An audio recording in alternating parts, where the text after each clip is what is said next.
A primeira sociedade com quem travei conhecimento foi a sociedade dos caranguejos.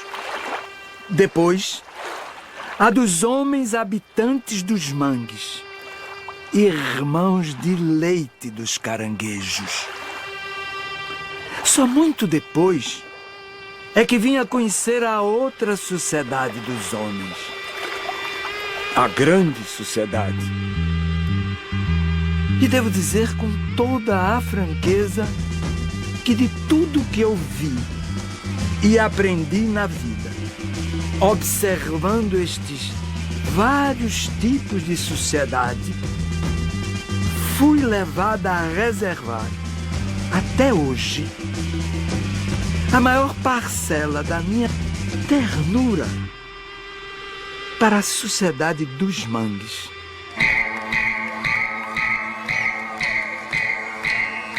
A sociedade dos caranguejos e a dos homens, seus irmãos de leite, ambos filhos da lama. Brasileiros da América, boa tarde. Americanos, boa tarde. Do you know? Modernizar o passado é uma evolução musical. Cadê as notas que estavam aqui? Não preciso delas, basta deixar tudo soando bem aos ouvidos. O medo dá origem ao mal. O homem coletivo sente a necessidade de lutar. O orgulho, a arrogância, a glória enche a imaginação de domínio. São demônios os que destroem o poder bravio da humanidade.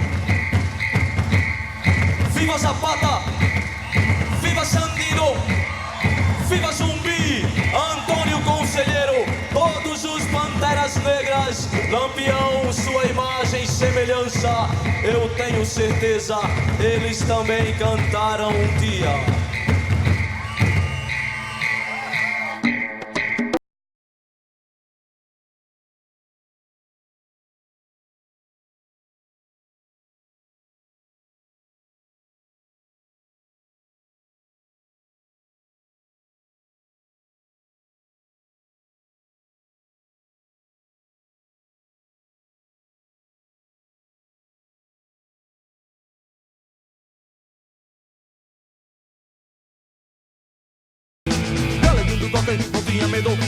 Não tinha medo da perna cabeluda.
Chico nasceu, assim, foi um sofrimento rápido. Quando eu comecei a sentir dor forte, ele nasceu. E eu não sei se você conhece, ali perto da maternidade tem um rio, né? Tem um rio Capibaribe que atravessa e pega táxi do lado de cá. Eu fiz questão de atravessar o rio com ele numa canoa. Tão bonitinho assim, dentro d'água comigo, tá vendo? E foi uma opção minha, e eu não esperava que depois ele fosse cantar aquele rio. O Daroeira tem como surgimento, né? A partir do Mestre Meia-Noite, quando o pai dele ele deu a ele um terreno, ele fazia uma casa e essa casa virou Daroeira Malunga. E com essa carga de cultura e educação, procuramos preservar e elevar para toda a criançada a questão das raízes culturais. Como ele é o quarto, né, de nós quatro, o irmão caçula, os pais da gente já tinham aprendido demais com a gente e ele podia fazer o que ele quisesse.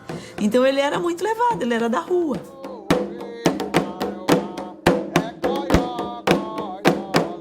No fundo da minha casa existia o coco de neguinho. E aí eu ia pro fundo do quintal, ficava ouvindo as toadas e os batuques de coco. E isso começava no sábado, de 6 horas da noite, e ia terminar 3 horas da tarde no domingo. Quando não era isso, era ouvindo os candomblés aí do bairro mesmo. Eu fui ver um toque, e que era tocado pelo João da Ciência, o mestre João da Ciência. Era uma festa da Umbanda, né? Era uma festa de Paulina, se não me engano. E aí eu vi a Paulina soltando dinheiro no pé do Zogã, né? E aí foi quando eu brechei assim, eu vi só o dinheiro caindo no pé do Zogã. Foi daí que tive aqui é o caminho. Então ali foi quando eu cheguei, esse cara, o João, eu falei, ó, me ensina a tocar. Logo no começo, quando a gente foi morar lá em Rio Doce, o mangue era muito próximo. O mangue era nessa casa de frente aqui mesmo, essa casa verde aqui de frente. E quando dava o trovão, que trovejava, eles vinham para debaixo da nossa cama e ficavam andando nas calçadas aqui, nos meio-fios. Todos os meninos que eram adolescentes tinham seu criatóriozinho lá de caranguejo e de ganhamum. O deus do caranguejo é o trovão, entendeu? O trovão mexia com o metabolismo do caranguejo, entendeu? Fica tudo assim na boca do buraco e não entra. Isso era nós você pegar a sacola assim e sacudindo da sacola, pegando de um por um e sacudindo da sacola. Era fartura, cara, era fartura.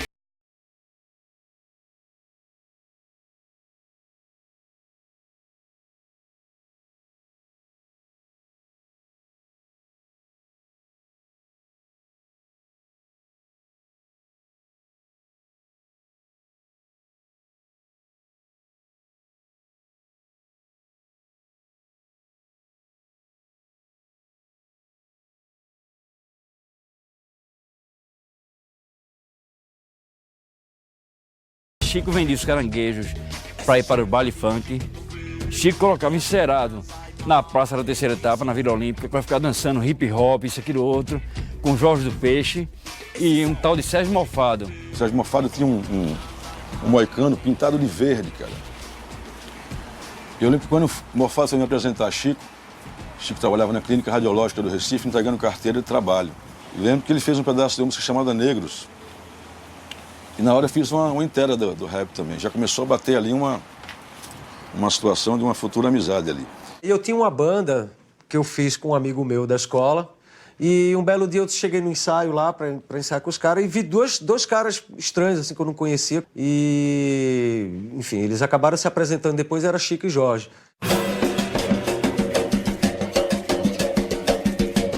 Conheci o mestre meia-noite.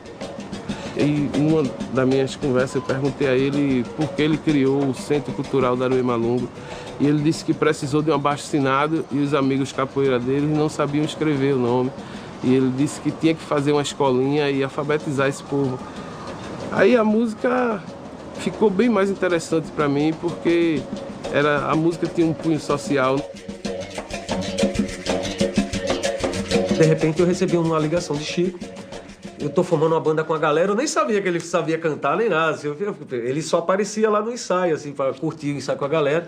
Mas aí ele formou essa banda que foi o Orla Orbe, que foi a gênese de tudo que veio depois. E lembro do primeiro show do Orla Orbe, numa praça lá em Rio Doce, cheio de gente, assim, e a gente, Tiete, né, eu e umas amigas.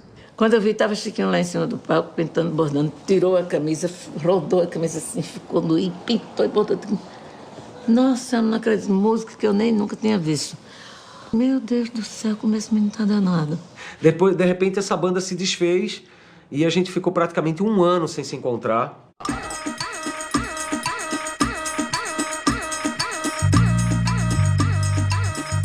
E a gente fundou o Lamento Negro e a gente começou a ensaiar no Daruê Malungo. Então, eu conheci vários amigos do Lamento Negro, que era uma bateria de 40, 60 batuqueiros tocando. E aí a minha fonte de buscar música crescendo cada vez mais. A música tinha um punho muito forte de conscientização, de dizer que o negro é bonito. E aí nós criamos festivais, sabe, festivais onde pudéssemos fazer tributos às figuras no qual a gente homenageava, né, tipo Bob Marley, Tetoche e muitos, né, Zumbi dos Palmares. Eu entrei na VASP, cara. Passei 6 anos e 8 meses na VASP. Todo domingo ele ia para o aeroporto para comprar revista, para ver o que era que estava acontecendo no mundo da música. Eu estava no balcão na VASP, aparecia Chico, e aí, cara? Já fui na livraria, eu tomei 2 cafés e tal, e agora? Vai voltar agora, velho? Não, eu disse, porra, fica na sala VIP, dá um cochilo lá que eu te acordo de manhã. 7 da manhã, Chico tava lá roncando, disse, oi, velho, vamos nessa, pô. Ia pra casa. Chico vivia lá em casa, né? A gente morava, tinha a felicidade de morar perto dele, né? Ele morava em Rio Doce, eu morava já no final de Casa Caiada, era muito próximo, né? O Mabuza tinha uma coleção de vinil invejável, né? Que a gente tinha de vinil nacional e ele importava vinil já e tal. Tinha uma videoteca absurda também, onde a gente via, né, programas da América de Soul Music e tal. O Motor Rádio nasceu lá, era uma bateria eletrônica com as células que se alimentavam com saliva, engraçado isso, que era o Terra. Eu na bateria, Chico fazendo os raps ali. Os scratches eram um 3 em 1, velhão. E um baixo velho, que esse baixo rodou, o Rogério do Ed e tal. Aí uma Mabuza acabou comprando, a gente chamava de Tubarão, que era velhão. Tinha essa característica bem de experimentação, muito forte, né? As gravações, entre elas, a cidade, né? A cidade não para, a cidade sempre de cima sobe, embaixo desce. A cidade não para, a cidade sempre de cima sobe, embaixo. A cidade se... Daí ele me ligou novamente e disse, ó, eu tô fazendo outra banda. É agora e não vai ser mais aquela galera toda que era o Orla Orbe. Vamos fazer uma banda mais enxuta, baixo, bateria, guitarra e eu. Aí eu falei, pô, mas quem tá na banda? Ele fez, era o antigo batera do Orla Orbe, o antigo baixista do Orla Orbe comigo e ele. Na verdade, ele só fez tirar o cara que ele não gostava e fez outra banda. Enfim, aí essa banda se tornou Lostal. Depois o baixista saiu e entrou o Dengue. Dengue já estudava comigo na escola e tal. Eu não tocava ainda, na verdade. Eu só andava com eles, a gente era amigo e tomar cerveja e conversar sobre música. Do nada eu comecei a tocar baixo, assim, foi uma coisa bem estranha. Aí a gente fez os primeiros ensaios, sei lá, 1 semana, 2 semanas depois, a gente já tinha um protótipo dessa banda, que chamou Lostal.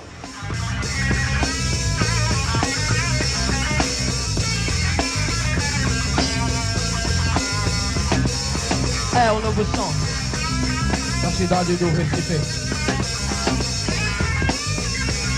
Os rios vão crescer, maracatu psicodélico, capoeira da pesada.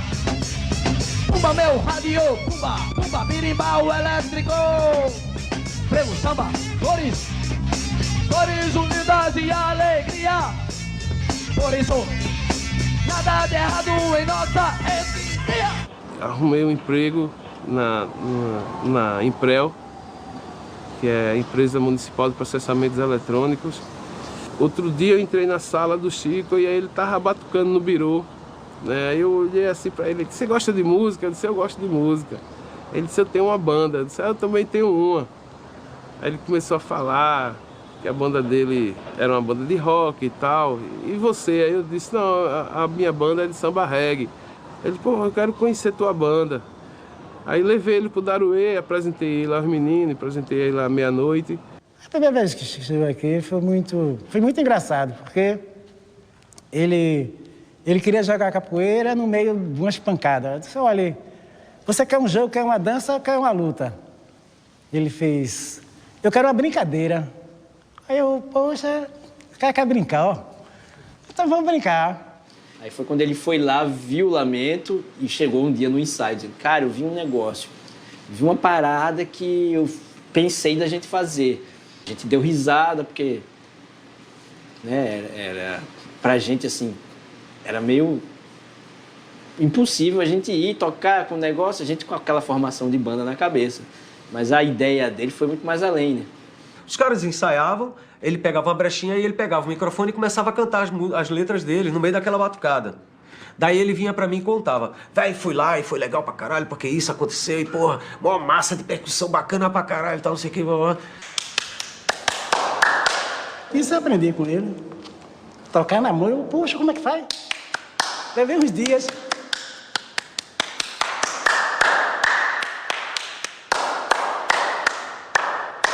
Aí fazia isso tudinho e os meninos, como é que tá vendo? Né? E um dia ele levou o Lúcio lá, no Daruê Malungo, e passamos a tarde toda tocando, tal, e Lúcio experimentando as coisas. Ninguém ouviu nada de guitarra, porque o meu amplificador era bem pequenininho, eu toquei com o ouvido colado nele. Mas eu cheguei pra Chico depois e falei, velho, se a gente puder fazer um ensaio, cara, que dê pra ouvir a guitarra, você vai gostar do que eu tô fazendo, cara, porque eu fiz uns riffs ali que eu acho que ficou legal pra caralho enquanto você tava cantando. Aí ele ficou, porra, a gente tem que então, vamos pro estúdio, cara, vamos pro estúdio, vamos fazer no estúdio. Ele se animou bastante. Um mês, 2, né, no máximo. Até a gente começar a criar as coisas e quando fazia os ensaios do Lostal, já direcionar esses ensaios para essa outra coisa embrionária. Às vezes a gente nem sabia que ia ter uma apresentação. O Chico chegava em casa, Gilmar, a gente vai fazer uma reportagem ali, então a gente tem que arrumar um batuqueiro. E aí sempre ia gente diferente. Não repetia nunca, tipo, o cara que foi no ensaio passado, ele hoje estava no açougue, sabe, trabalhando, o outro estava na obra. E nessa a gente ensaiava com a comunidade de peixes inteira. O Gilmar me encontrou, tava no terreiro. E o Gilmar chegou com o Chico. E eu estranhei o Gilmar no terreiro lá. E foi daí que eu conheci o Chico. E falou que ele fazia um maracatu, que ia fazer isso, aquilo. Aí eu disse, tô dentro. Aí no meio do show do Lostal, aí a gente entrava só com percussão. E aí ele falava, toca o maracatu. Aí a gente tocava o maracatu, aí ele colocava o rap. A gente foi muito colado na batida do hip hop, cara. Funk, soul. A batida foi muito importante pra gente sempre.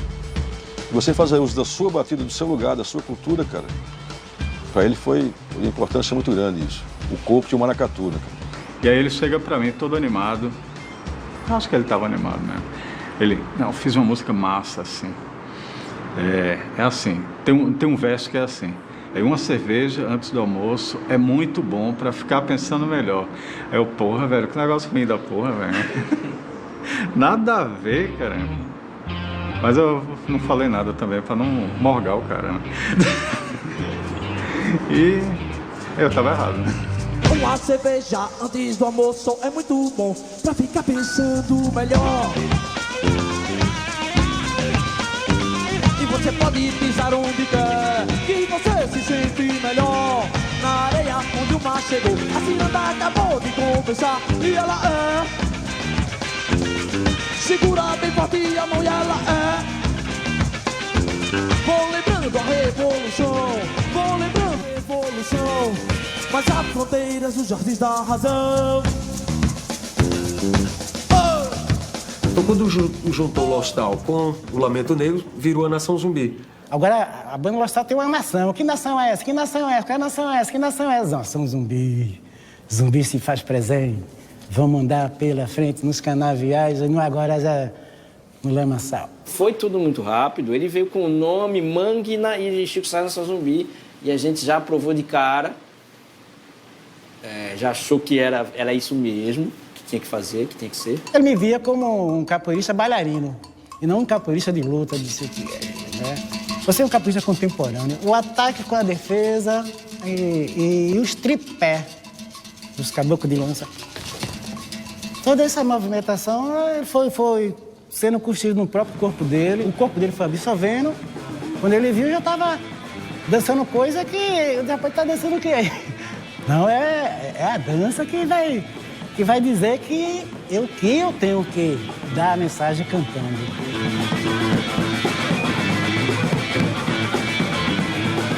Quando eu vi a Nação Zumbi tocando em cima de batida de maracatu, eu fiquei... Caralho! Isso é muito foda. Tem uma hora que o switch faz tchac e surge. Nós somos Chico Science e Nação Zumbi. E estamos aqui para tocar a música. Elementos brasileiros, elementos universais. Música universal, feita por brasileiros. Falou!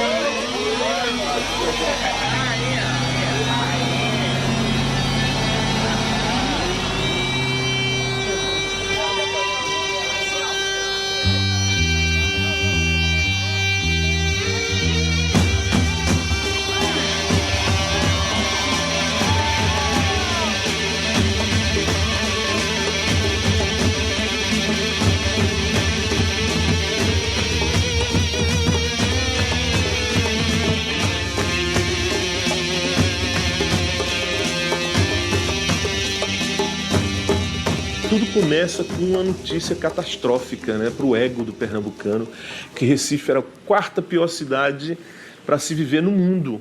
Era uma cidade realmente infernal, Recife, saca?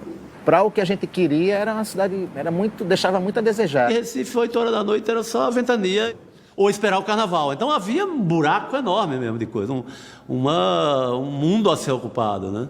Era um ambiente completamente hostil para esse tipo de linguagem que a gente se interessava. Basicamente, durante muito tempo, a gente se encontrava quase todo dia lá em casa. E a gente ficava lá, comprava uma cerveja, ficava em casa ouvindo música, quase todo dia tinha uma coisa nova. E a gente conversava muito sobre música. Realmente criava-se uma irmandade, sabe? Uma espécie de confraria ali, que a gente queria estar sempre junto. Era uma turma muito variada. Você tinha contato com pessoas que tinham um background diferente do seu. Se a gente tivesse alguma expectativa de ir nessa área de música, a gente ou teria que sair daqui, mudar de lugar ou mudar o lugar. A cidade pedia, como o Fred 04 bem escreveu, pedia para se desinfartar, né? Os meninos gravaram uma fita demo, que seria a primeira coletânea do Mangue Beat, Caranguejos com Cérebro. E aí a gente precisava preparar um release para distribuir junto com essa fita demo. Aí eu parei um dia para me atribuir para me cobrar. Eu só saio dessa porra dessa mesa com um texto pronto. A lama chega até o meio da canela, o mangue tá afundando e não nos dá mais trela. Emergência. Um choque rápido ou Recife morre de infarto. Há como devolver o ânimo, deslobotomizar, recarregar as baterias da cidade?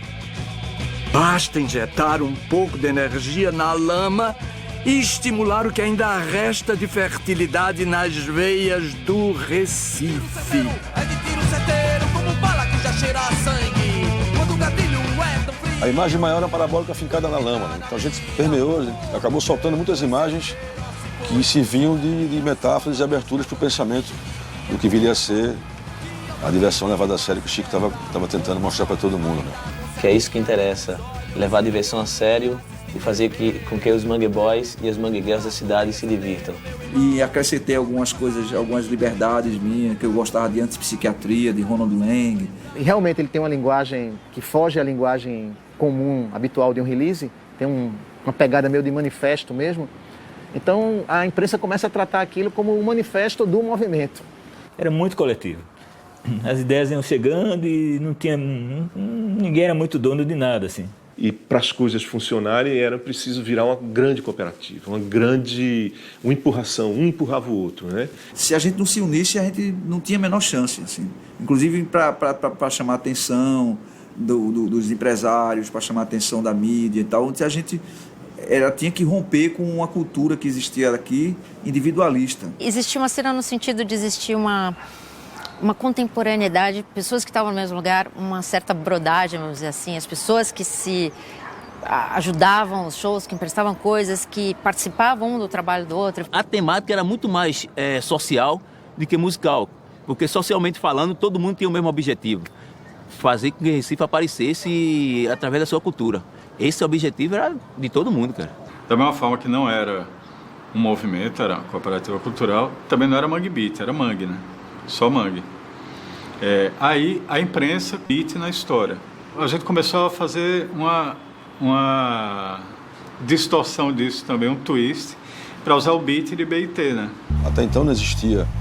Nesse universo digital, o cyberspace estava aparecendo. Ainda estava ali quase que livro de ficção científica. Por isso que o Chico falava muito sobre isso. Tá me filmando, né? E eu tô te filmando, né?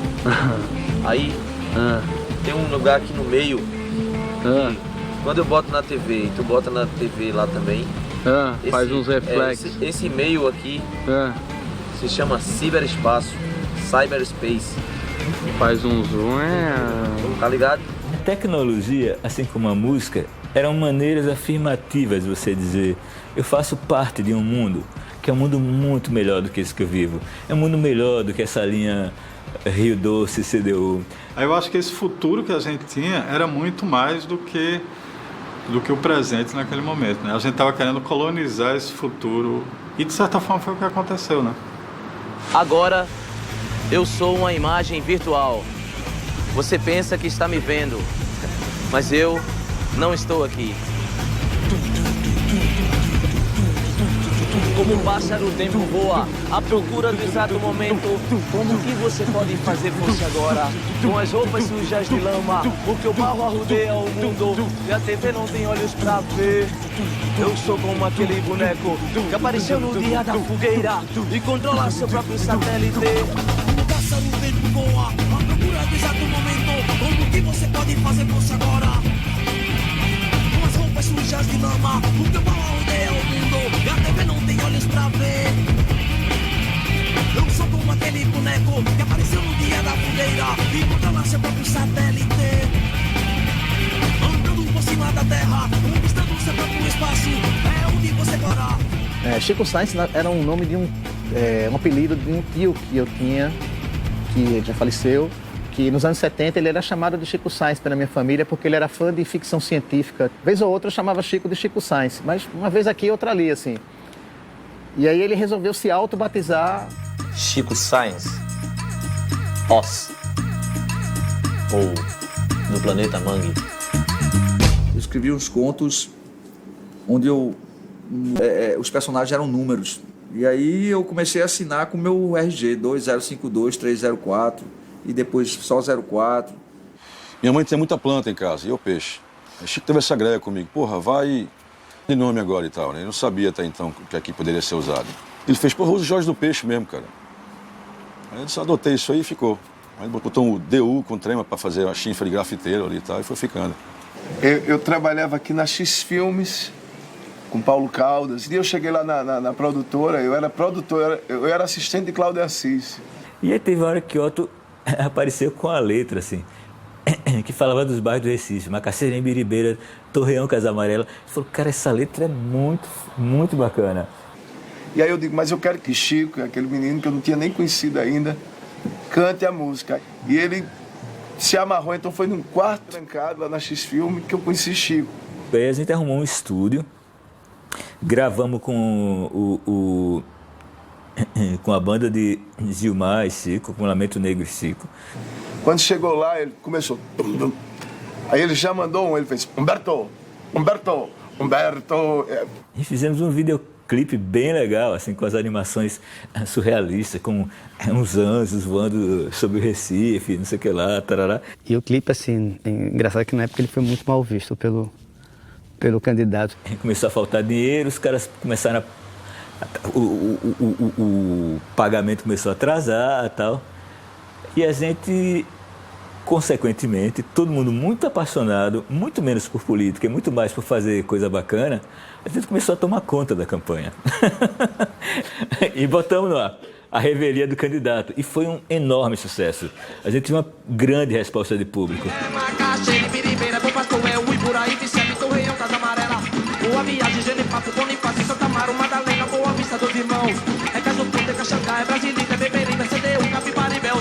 Quando eu vi Chico vestido de Chico Sainz pela primeira vez, foi muito engraçado.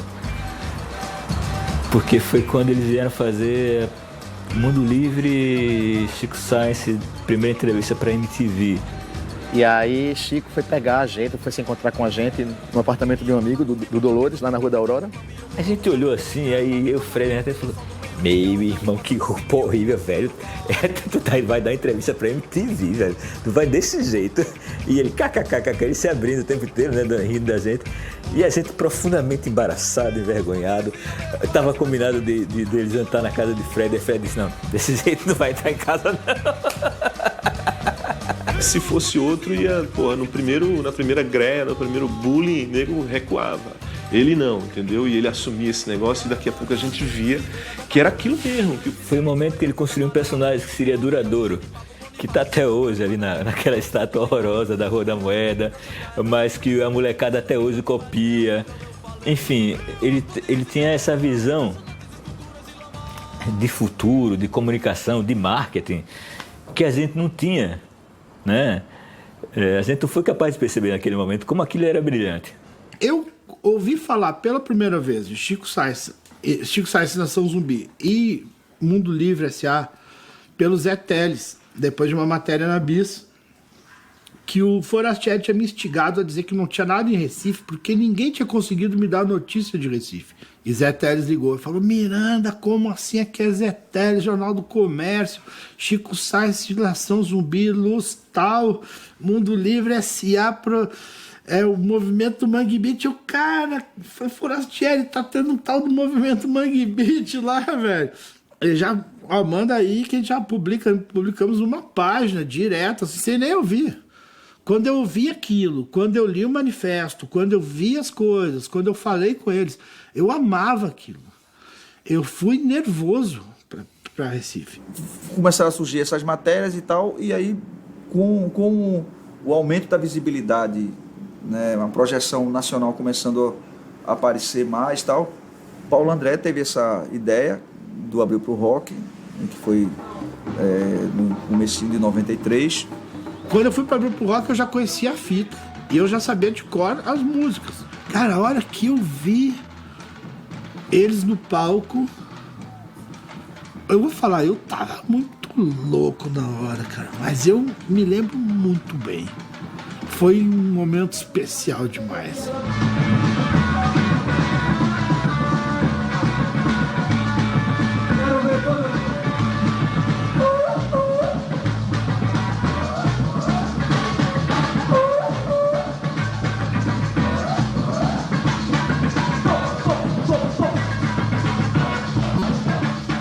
E o impacto do Chico com a Nação Zumbi era... Cara, tem uma banda com esse peso, fazendo música brasileira. Na época, Jorge, ele trabalhava na VASP. Ele era funcionário da VASP e ele não tinha tempo nunca, cara. Ele tinha aqueles horários malucos, trabalhava de madrugada, trabalhava de dia, então a gente mal encontrava Jorge. Daí, nesse período, por coincidência, ele foi demitido da VASP. E ele tava sem fazer nada. Daí eu fui lá na casa dele. Lúcio apareceu lá em casa. Também fazer uma viagem para São Paulo e BH. Ficar tocando tambor com a gente, ele disse: porra, velho, eu tinha senso rítmico e tal, mas nunca tinha tocado tambor, realmente. E passamos a ensaiar na casa do Lúcio, lá atrás, chamada Caverna, que era uma casinha no quintal da casa do Lúcio. Jorge era uma pessoa que precisava estar ali, como um apoio até psicológico para Chico, sabe? Tipo, em relação até o período que ele estava um pouco inseguro com as letras dele, Jorge era um cara que dava muito apoio, assim.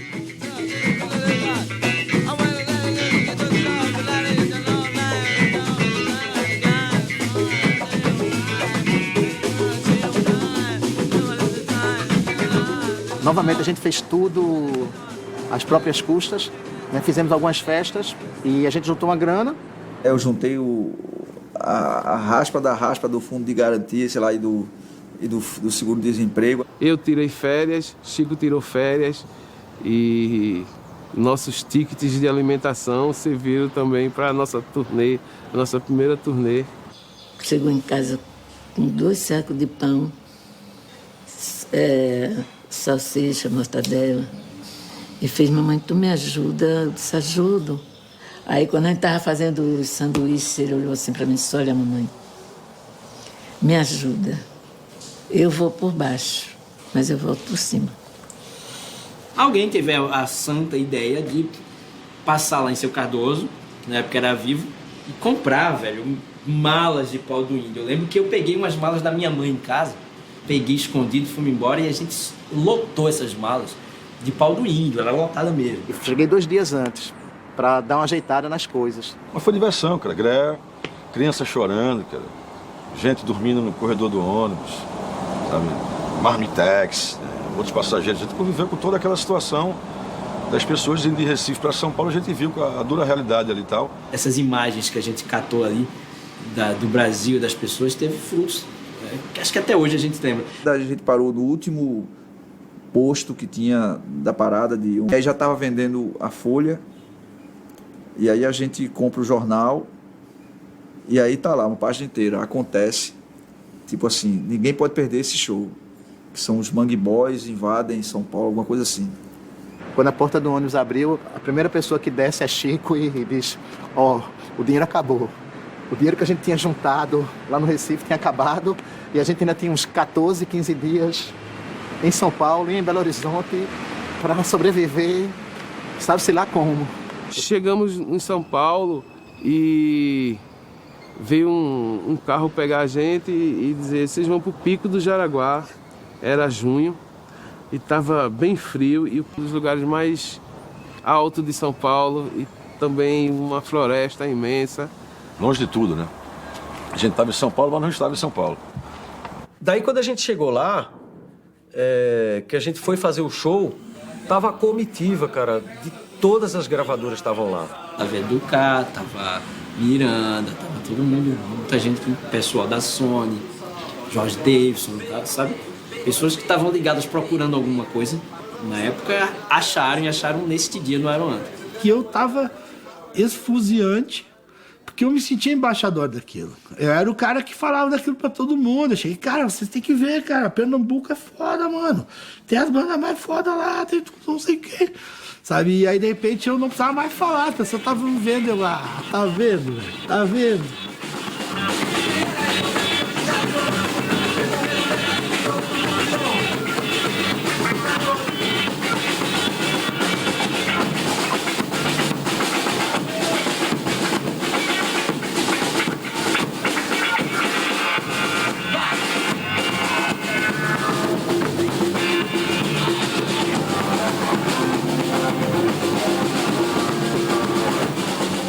Ter o impacto direto de ver o negócio ao vivo, aquilo foi muito bom pra gente.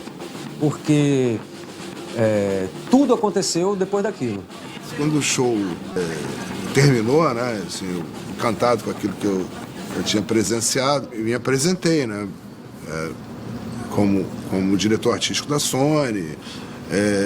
E aí ele olhou para mim, né, e enfim, foi gentil, foi simpático, mas falou: você é da Sony e tal, então conversa com o meu empresário, né?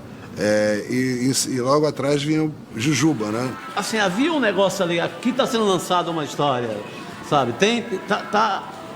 A música do Brasil vai mudar nessa noite. Enfim, para mim estava claríssimo que era um artista maior e que eu desejava que eles estivessem conosco, que eles assinassem com a Sony e que pudessem iniciar a carreira deles lá, né?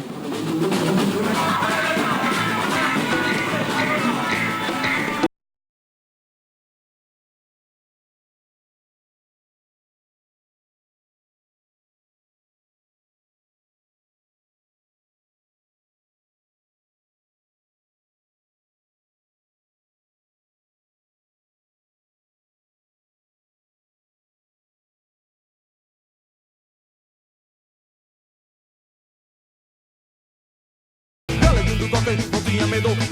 Não tinha medo da perna cabeluda.